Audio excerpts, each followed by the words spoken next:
오늘도 하나님의 예배하신 큰 은혜를 받으시는 시간이 되시길 축복합니다. 예수님께서 십자가에 죽으시고 부활 승천하셨습니다. 믿으십니까? 어디에 가셨죠? 네? 하나님 보좌 우편에 앉으셨죠. 예. 사탄과의 그 전투에서 최후의 승리를 거머쥐시고 보좌 우편으로 올라가셨습니다. 이 내용에 대해서 오늘 말씀 바로 이전에 나오는 1절부터 6절까지 말씀이 쭉 그 내용이 나옵니다. 예를 들어서 이제 4절 5절을 읽어보면요, 요한계시록 12장 4절 5절에 이렇게 나옵니다. 그 꼬리가 하늘의 별 3분의 1을 끌어다가 땅에 던지더라. 용이 해산하려는 여자 앞에서 그가 해산하면 그 아이를 삼키고자 하더니 여자가 아들을 낳으니 이는 장차 철장으로 만국을 다스릴 남자라. 그 아이를 하나님 앞과 그 보좌 앞으로 올려가더라. 용으로 지칭하고 있는 것은 사탄임을 우리가 다 알고 있죠. 예수님을 십자가에 못 박아 죽이면 승리할 줄 알았습니다. 결국 예수님은 모든 사람들의 손가락질을, 비난을 받으면서, 멸시를 받으면서 십자가에 죽으셨습니다. 그러나 주님의 십자가에 죽으심은 그냥 죽음이 아니었고요, 모든 인류, 그러니까 우리들의 죄를 대속하는 대속의 죽음이셨습니다. 하나님의 인류 구원의 계획이 그 안에 십자가가 있었던 것이죠. 근데 사탄은 몰랐던 거죠. 그래서 이렇게 예수님이 구주로 오셨는데 없애버리면, 이 땅에서 죽게 하면 이길 거다 생각했지만 오해였죠. 결국 주님이 승리하셨습니다. 그리고 보좌 우편은요, 권력, 권능의 자리를, 통치의 자리를, 창조주의 자리를 말하는 것입니다. 그래서 그 승리의 자리에 올라가셨고요, 그리고 이제 좌정하셨습니다. 그리고 무엇을 하시냐면요, 우리가 앉을 승리의 자리를 준비하러 가셨어요. 요한복음 14장 2절 3절에 보면 이렇게 말씀하십니다. 내 아버지 집에 거할 것이 많도다. 그렇지 않으면 너에게 일렀으리라. 내가 너희를 위하여 거처를 예비하러 가노니 가서 너희를 위하여 거처를 예비하면 내가 다시 와서 너희를 내게로 영접하여 나 있는 곳에 너희도 있게 하리라. 그냥 우리가 있을 집을 예비한다는 게 아니고요, 그 승리의 자리로 우리가 갈 승리의 자리, 그러니까 이미 승리한 거예요. 그 자리로 우리가 갈 곳을 준비한다라고 말씀하시는 것입니다. 주님께서는 우리의 거처를 예비하시기 위해 승천하셨습니다. 반면에 사탄은요, 주님이 다시 오실 그날까지, 이제 우리가 승리의 자리로 가는 그날까지 우리를 넘어뜨리려고, 성도들을 넘어뜨리려고 발악이라고 하죠, 몸부림을 칩니다. 이런 상황에서 어떤 신학자는 이렇게 설명을 하더라고요. 축구 경기를 하는데 10대 0으로 지고 있어요. 근데 시간이 얼마 안 남았어요. 이길 수 있는 방법은 없죠. 얼마 안 남은 시간에. 그러니까 상대팀을 이길 수는 없으니까 어떻게 해서 넘어뜨려서 다리를 걸어서 때려서라도 상처를 주려고 하는 그런 모습과 같다라고 말합니다. 그러니까 공을 보고 뛰어야 되는데 상대편 선수를 상처 주려고 보고 뛰는 거예요. 사탄의 모습이 그와 같다라고 설명을 합니다. 오늘 말씀을 통해서 우리는 마지막 때 주님 오시기 전까지 어떤 일이 일어날지, 그 영적인 세계의 일들을 바라보길 원합니다. 오늘 말씀에 그와 같은 것을 묘사하고 있습니다. 첫 번째로 예수님이 승리하시고 난 이후 패배한 사탄은요, 땅으로 내어 쫓깁니다. 오늘 7절, 8절, 9절까지 보면 하늘에 전쟁이 있으니 미가엘과 그의 사자들이 용과 더불어 싸울세 용과 그의 사자들도 싸우나 이기지 못하여 다시 하늘에서 그들이 있을 곳을 얻지 못한지라. 큰 용이 내쫓기니 옛 뱀 곧 마귀라고도 하고 사탄이라고도 하며 온천 안을 꿰는 자라. 그가 땅으로 내쫓기니 그의 사자들도 그와 함께 내쫓기니라. 요즘 다니다 보면 용을 문신으로 하는 사람들 보신 적 있어요? 요즘 유독 문신이 많더라고요. 용을 문신으로 새기고요, 차에도 붙이고. 용은 마귀를 나타내는 거거든요. 근데 용을 굉장히 미화해서 이렇게 사용합니다. 혹시 문신 있으신 분 없으시죠? 옷을 입고 계실까 잘 모르겠는데 용은 마귀를 나타내는 거예요. 여기서 미가엘은 천사장인데 사탄을 무찌르고 승리하신 분, 누구를 나타내는 걸까요? 예수님을 나타내는 겁니다. 예수님을 나타내는 말로 미가엘 천사장을 이야기하고 있습니다. 예수님의 승리하심으로 이제 사탄과 그의 졸개들, 그의 사자들이 모두 다 땅으로 내어 쫓겼습니다. 9절에서 사탄이 하늘에서 땅으로 내쫓기는 모습이 나오는데요, 예수님께서 이 땅에 공생애를 보내시는 동안 사탄의 졸개들인 귀신을 엄청 내쫓으셨죠. 군대 귀신도 내쫓고 광인 같은 사람도 내쫓고 다 했죠. 그 사건들이 복음서 여기저기에 기록이 되어 있습니다. 이 땅에서 귀신을 내쫓으시고요, 병든 자 고치시고요, 심지어 죽은 자를 살리시고 또 하나님 나라를 선포하셨습니다. 이렇게 사탄을 계속 물리치셨습니다. 이것이 창세기에 나온 원시복음이라고 말하면 처음 복음이라고도 말하기도 합니다. 그 복음에 실현되는 장면입니다. 창세기 3장 15절에 이렇게 나옵니다. 내가 너로 여자와 원수가 되게 하고 내 후손도 여자의 후손과 원수가 되게 하리니 여자의 후손은 내 머리를 상하게 할 것이요 너는 그의 발꿈치를 상하게 할 것이니라 하시고, 예수님께서 십자가에 죽으시고 부활 승천하심으로 결국 여자의 후손 뱀의 머리를 상하게 하는 승리를 거두신 것입니다. 이제 패배하여 땅으로 쫓겨난 그 사탄, 자기 시간이 얼마 남지 않음을 그들은 잘 알고 있습니다. 그래서 발악하는 거죠. 그 상황 속에 있습니다. 이처럼 하나님 나라의 왕이신 우리 예수 그리스도께서 세상, 그러니까 우리가 보기에 착각을 일으킬 만큼 세상을 주관하는 것처럼 보였던 그 사탄의 권세를 완전히 물리치셨습니다. 물리치시는 중이 아니에요. 이미 승리하셨습니다. 우리는 그 승리한 상황 속에 있는 것입니다. 그것이 마지막 때 주님이 오시는 그날, 이제 완전히 우리 교회가, 우리 성도가 그 승리를 누리는 날이 되는 것입니다. 또한 이 말씀은 고통 속에 있는 교회에 큰 위로와 희망을 주는 말씀이 됩니다. 계시록 자체가 그래요. 너무나 힘들고 고통 속에 있는 그 교회들에게 희망이 되는 말씀이에요. 두 번째로 이 마지막 때에 어떻게 승리하는지를 또 이야기해 주는데요. 증언과 말씀으로 승리함을 알려줍니다. 오늘 10절 말씀부터 12절까지 보면 이렇게 기록되어 있는데요. 내가 또 들으니 하늘에 큰 음성이 있어 이르되 이제 우리 하나님의 구원과 능력과 나라와 또 그의 그리스도의 권세가 나타났으니 우리 형제들을 참소하던 자, 곧 우리 하나님 앞에 밤낮 참소하던 자가 쫓겨났고 또 우리 형제들이 어린 양의 피와 자기들이 증언하는 말씀으로써 그를 이겼으니 그들은 죽기까지 자기들의 생명을 아끼지 아니하였도다. 12절에 그러므로 하늘과 그 가운데에 거하는 자들은 즐거워하라. 그러나 땅과 바다는 화 있을진저 이는 마귀가 자기 때가 얼마 남지 않은 줄 알므로 크게 분내어 너희에게 내려갔음이라 하더라. 화가 잔뜩 나 있어요. 패배했으면 이제 마귀는 알아요. 우리가 몰라서 그렇지. 우리가 더 알아야 되는데 마귀는 알고 이렇게 화내서 내려와 이런 일을 하고 있습니다. 요한계시록 11장 15절에 이렇게 기록되어 있는데요. 일곱째 천사가 나팔을 불매 하늘에 큰 음성들이 나와서 이르되 세상 나라가 우리 주와 그의 그리스도의 나라가 되어 그가 세세토록 왕노릇 하시리로다 하니, 이제 세상 나라가 하나님의 나라로 바뀌어 간다라고 선포하고 있습니다. 이 말씀은 오늘 11절과 함께 이 11장 15절 말씀이 12장 11절과 연결되는 말씀입니다. 세상 나라를 주관하는 것으로 보였던 사탄의 권세가 점점 물러가고요, 그 하나님의 백성들을 참소하던 마귀가 물러가게 된다는 것을 말씀해 주고 있는 것이죠. 욥기를 보면 이게 나와요. 참소하는 장면이 나옵니다. 우리 욥기에서 다 아시죠? 되게 막 드라마틱한 내용이 나오잖아요. 하나님이 욥을 칭찬하니까 사단이 와서 얘기하거든요. 하나님이 잘해주시니까 그런 거 아니에요? 이렇게 얘기하는 거예요. 원래 그렇지 않는데 하나님이 잘해주니까 그 뭐 재산을 다 뺏고 뭐 자녀도 다 죽이고 질병에 걸려서 비참함에 처하게 하죠. 그러면 그는 하나님을 이제 의지하지 않고 의로운 자가 아닌 모습이 나타날 것입니다. 참소하는 거죠. 근데 어떻게 됐나요? 욥이 끝까지 잘 견뎌냈죠. 하나님을 저주하지 않고 끝까지 잘 견뎌냈습니다. 이 욥을 참소하던 마귀는요, 사탄은요, 우리도 동일하게 참소하고 있다라는 것입니다. 꾸준히 하고 있습니다. 악한 자들은 너무 열심히 해요. 우리 딱 문 밖에 나가면 진짜 열심히 하시는 분들이 있거든요. 매일 나오세요. 매일 버글버글해요. 얼마나 열심히 하는지 제가 본 분들 중에 지옥에 가려고 저렇게 노력하시는 분은 처음 봐요. 진짜 노력해요. 이만큼 마귀는 열심히 우리를 참소하는 일을 합니다. 믿음 생활 잘하고 말씀대로 순종함에도 고난이 오고 질병이 오는 이유가 여기 있는 거죠. 성경에 그 이유에 대해 자세히 나오지 않지만, 그러니까 어떤 이유가 안 나오냐면 아브라함에게 하나님께서 이삭을 바쳐라 말씀하시잖아요. 왜 바치라고 하는지는 정확히 나오진 않아요. 성경학자들이 이래서 그럴 거다, 이렇게 여러 가지 이야기를 하는데, 제가 막 곰곰이 말씀을 준비하면서 혹시 이것도 참소해서 그런 거 아니야 생각을 해봤어요. 제 생각이에요. 갑자기 하나님께서 이삭을 바치라고 명하십니다. 하나님만 의지하였고 친척과 아버지의 집을 떠났죠. 하나님이 명한, 어딘지도 정확히 모르는 곳으로 나아갔습니다. 그게 아브라함이 했던 믿음의 조상이라고 불리잖아요. 그리고 백세해 주신 이삭, 아마 엄청 집중했을 것 같아요. 정말 부모님은 자식들에게 냉정하게 하는데 할아버지 할머니 되게 잘해주시잖아요. 애들이 먹으면 안 되는 것도 막 사줘요.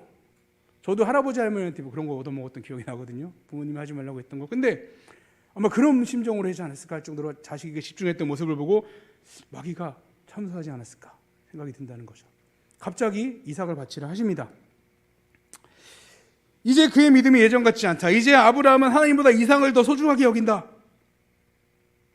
물론 그러니까 아브라함이 이삭을 바친 사건은 하나님께서 독생자 예수 그리스도를 우리에게 죽음으로 주신 그 아버지의 마음을 드러내는 사건이기도 합니다.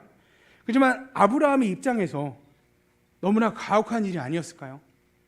하나밖에 없는 그 아들을 하나님께 죽여서 각을 떠서 제사로 드리라고 한 것, 번제로 드리라고 한 것, 태워서 아브라함은 그 하나님의 명령 앞에서 하나님의 약속을 붙잡습니다. 그리고요, 믿음으로 하나님께 드려요. 하나님의 약속이 어떤 약속이냐면요, 뭐 여러 가지 약속이 있지만 뭐 제가 찾아본 말씀에 보면 창세기 21장 12절에 이렇게 나옵니다. 하나님이 아브라함에게 이르시되 내 아이나 내 여종으로 말미암아 근심하지 말고 사라가 내게서 이른 말을 다 들으라. 이삭에게서 나는 자라야 내 씨라 부를 것임이니라. 누구에게서 나는 자라 내 씨라고 부른다고요? 아직 이삭에게 자녀가 없거든요. 근데 죽이라고 했잖아요. 이 말씀을 붙잡는 거예요. 하나님의 약속을 붙잡는 거죠. 이 뒤에 일어난 일이 이제 이 사건이거든요.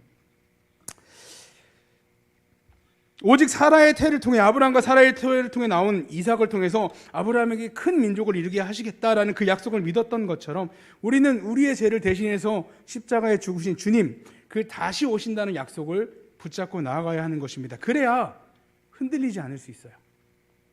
사탄이 자기의 마지막 때를 알고 믿는 자들을 참수하는 것, 고난을 받게 하는 것에서 흔들리지 않을 수 있는 방법이 이거예요.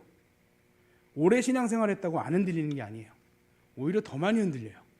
왜냐하면요, 처음 예수님 믿을 때가 제일 뜨겁거든요. 오래되신 분은 좀 약간 식었어요. 찬밥이에요. 아닌 분도 있지만 대부분 그런 경우가 많죠. 이 증거를 붙잡아야 우리가 날마다 승리하는 삶을 살 수 있습니다. 우리 안에 예수님의 증거, 하나님의 말씀이 확실하지 않으면 흔들릴 수밖에 없습니다. 흔들리면 앞으로 가는 거예요. 저기 앞으로. 이게 흔들리니까. 그렇게 하나님의 말씀에 붙잡히지 않으면 기준이 없어지고요, 그의 삶을 분할할 수밖에 없고요, 날마다 오늘은 천국, 오늘은 지옥을 왔다 갔다 할 수밖에 없어요. 오늘 죽으면 천국에 갈 수 있습니까? 어떤 날은 못 갈 것 같아요. 오늘은 갈 수 있을 것 같아요. 오늘 예배 나왔으니까. 이렇게 흔들린다는 거예요. 우리는 약속을 믿고 나아갑니다. 그 약속을 어기지 않는 분의 약속이에요. 성도 여러분, 여러분은 확실한 천국의 약속을 받으셨습니다. 아멘. 네. 그렇다면 우리는 주님이 이룬 그 승리에 참여합니다. 성도에게 닥친 가장 큰 문제는요, 주님 다시 오시는 그날까지 이 고난이 계속된다는 거예요. 예. 우리가 꼭 알아야 할 것은요, 세 번째로 사탄은 마지막 때까지 우리를 박해한다는 것입니다. 예수님을 처음 믿은 사람 혹은 간혹 오래 믿으신 분들이 착각하는 게 있는데요, 뭘 착각하냐면 예수님 믿고 구원받으면 이제 하나님이 도와주시니까 우리의 삶에 고난은 없을 것이다라는 거예요. 불행 끝, 행복 시작이라는 거죠. 이거는 인간적인 방법으로 물질이 어려움도 없고요, 넘어짐도 없고 고난도 없고 어려움도 없다, 이렇게 생각한다는 거죠. 근데 말씀에 나오잖아요. 오늘 13절에 보면 용이 자기를 땅으로 내쫓긴 것을 보고 남자를 낳은 여자를 박해하는지라. 교회를 말하는 거예요. 남자를 낳은 여자, 이 교회를 박해한다. 마귀가, 사탄이 믿지 않는 자를 박해할 필요가 없어요. 내버려둬도 지옥 가잖아요. 누굴 박해한다고요? 교회를 박해한다는 거예요.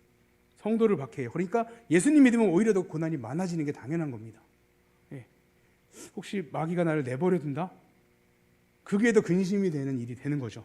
왜 나를 내버려두지?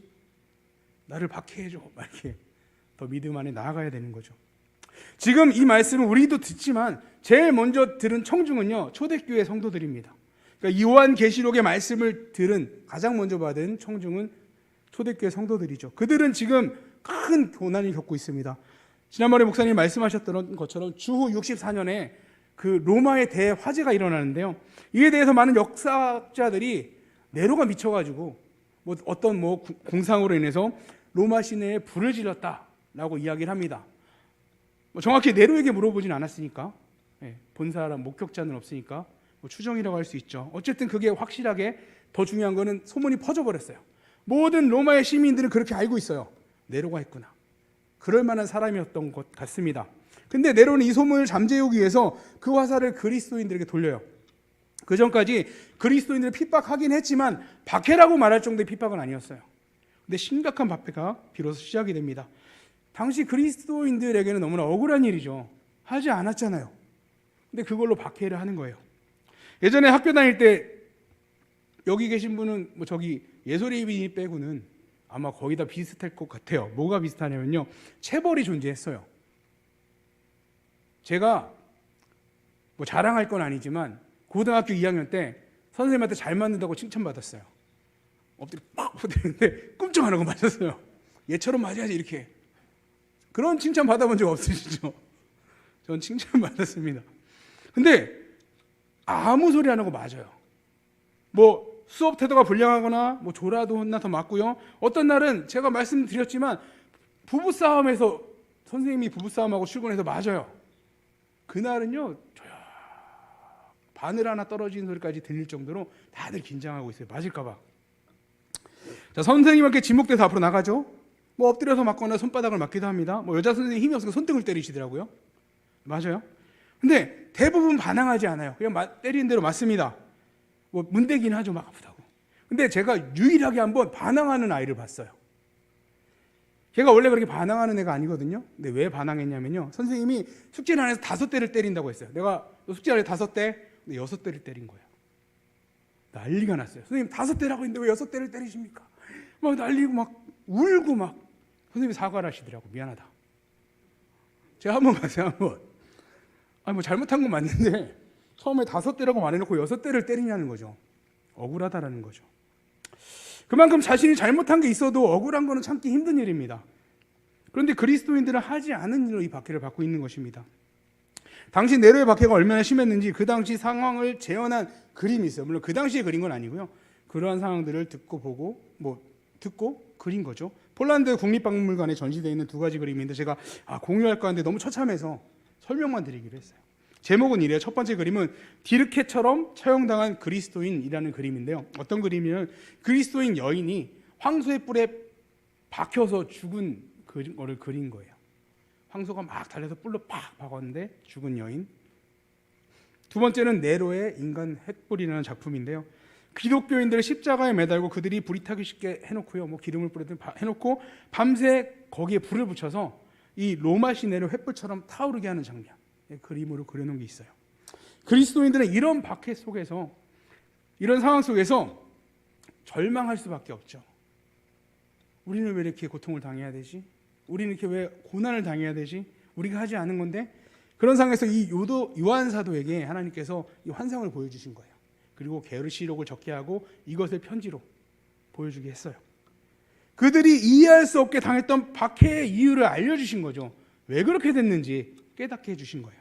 그리고 이것이 끝이 있다라는 거, 마지막 때의 승리의 자리에 우리를 주님이 인도하신다는 걸 알게 된 것이죠. 위로가 됐습니다. 이제 이 진정한 승리를 깨닫고 박해에도 이겨낼 수 있게 된 것이죠. 박해를 받으면서 감옥에서 찬양을 부를 수 있게 된 거예요. 우리도 이번에 10월 27일에 그 선한 싸움을 싸우기에 전국의 모든 교회가 광화문에 모여서 집회를 계획하고 있습니다. 뭐 듣기로는 제주도에서도 오고요, 부산에서도 오고 심지어 미국에서도 여기에 참여하려고 오는 성도들이 있다고 합니다. 관련 영상 한번 볼 건데요.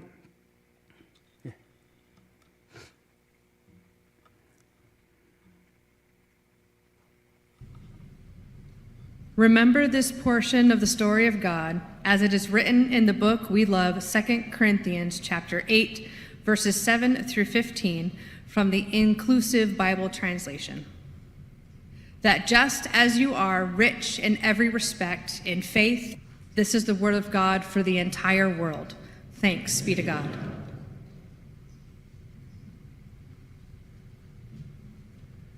Well, good morning, y'all. My name is Russian Kimball. My pronouns are he, him, his. I have the privilege of serving as the pastor of Broadway United Methodist Church in downtown Orlando. And also my drag name is still a work in progress. So if you have any ideas, just please let me know. There's one floating around, but I'm not going to share that one with you. But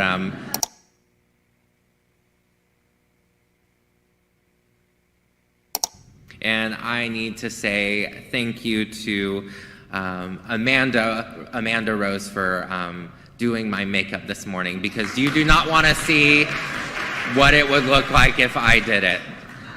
A man who loves to preach about Jesus, is openly gay, and has a side he's never shared before until today.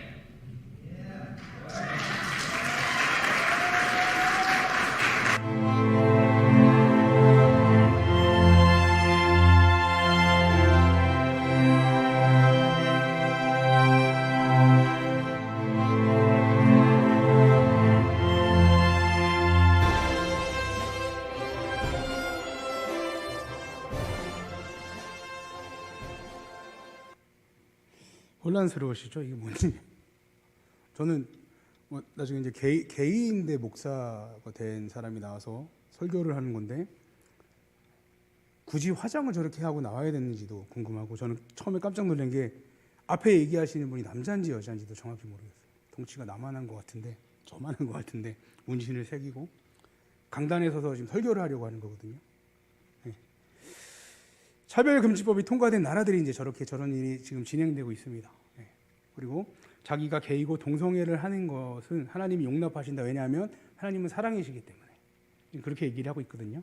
하나님은 죄를 절대 용납하시는 분이 아니거든요. 우리도 모두 다 죄인이고요. 동성애를 해서 죄인인데 죄에서 벗어나려고 노력을 해야죠. 새 사람을 입어야 되는데 그런 과정 없이 저렇게 진행이 된다고 합니다.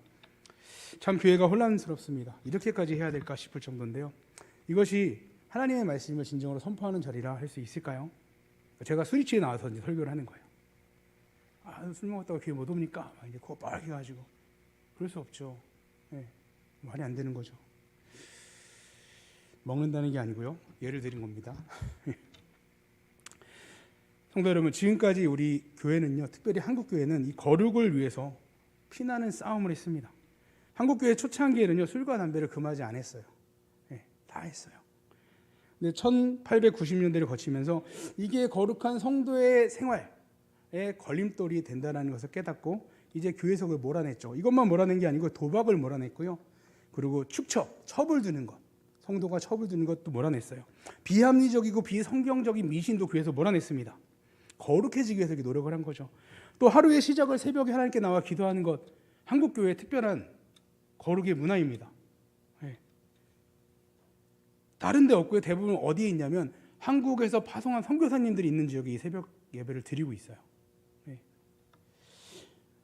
우리는 이 거룩을 지키고 선한 싸움을 싸우기 위하여 이번에 거국적으로 함께 모여 소리를 냅니다. 이건 정치적인 이념 때문도 아니고요. 특정 단체를 매도하기 위한 것도 아닙니다. 주님이 오시는 그날까지 발악하는 그 마귀의 공격에서 말씀으로 대항하기 위한 것입니다. 말씀을 붙잡기 위한 것이죠. 우리 모든 성도가 다 이 일에 동참하기를 소망합니다. 진정으로 우리의 이 믿음의 행동을 통해서 우리 나라와 우리의 자녀들이 하나님의 온전한 말씀 안에서 말씀을 온전히 선포할 수 있고, 하나님의 죄라 말씀하신 거 죄라 선포할 수 있고, 또 그런 온전한 거룩한 교회를 세워나가기를 원합니다. 사탄의 끈질긴 박해에도 우리가 깨어있고 복음의 증언과 말씀으로 날마다 승리해야 됨을 잊지 않고 살아가시는 우리 모든 성도님들 되시기